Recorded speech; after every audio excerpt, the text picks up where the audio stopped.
যতদিন থেকে গরম পড়েছে সকালবেলায় উঠতে না ইচ্ছে করলেও ঘুম ভেঙে যাচ্ছে।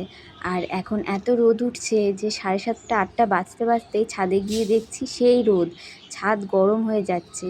তো সে কি করব, যাই হোক কাজ তো করতেই হবে। সকালবেলা স্নান করে জামা কাপড় ছাদে মেলে দিয়ে এসেছি। আর ডিম সেদ্ধ বসিয়েছিলাম, হয়ে গেছে। দেখতে পাচ্ছ আমরা 3জন মানুষ অথচ 2টো ডিম, কারণ এই ডিমগুলো হচ্ছে হাঁসের ডিম আর খুব বড় বড় হাঁসের ডিম। দেখো, দেখতে পাচ্ছ খুবই বড়। তো অর্ধেক করেই রান্না করেছিলাম আমরা 3জন।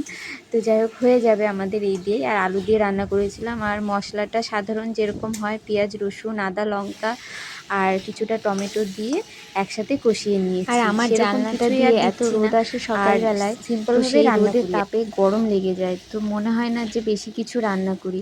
তো এই গরমের সময় 2 থেকে 3 রকমই রান্না করি।